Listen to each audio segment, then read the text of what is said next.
ఇదైతే అన్నయ్య పెళ్లి రోజు అనమాట. పెళ్లి రోజుకి ముందు కాళ్ళగోలు తీస్తారు కదా, కాళ్ళగోలు తీయడానికి వెళ్తుంటే పుడ్డుని తీసుకుని వెళ్తుంటే అలా పిల్లల్ని తీసుకెళ్ళకూడదమ్మా అని చెప్పి తీసుకెళ్ళాలి. ఎందుకని అడిగితే ఎవ్వరు చెప్పరు అనమాట. ఈ పెద్దలతో వచ్చిన బాధ ఇది. అది కాళ్ళగోలు స్టార్ట్ చేస్తారు. ఏదో పాట పాడారు మీరు కూడా వినండి. అది అయిపోయిన తర్వాత ఇంకా అన్నయ్యకి స్నానం చేపిద్దామని కూర్చోబెట్టేటప్పుడు అందరు తమ్ముళ్ళు అందరూ ఉంటారు కదా, అందరూ మొత్తం మసిపూసేసారు. అందరూ నేను ఒక్కదాన్ని అనుకుని ఆ తర్వాత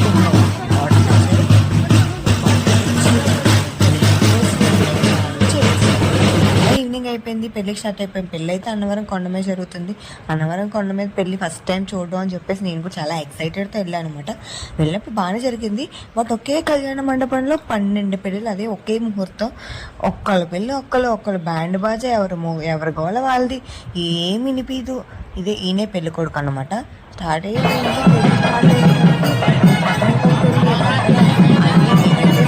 పెళ్లి కూతుర్ని ఎవరు బండాలని చూస్తూనే ఉన్నాను. తర్వాత ఇలా అన్నయ్య పెళ్లి అయితే చూసేసి తినేసి ఫుల్గా అంతే వచ్చేసాం. బై.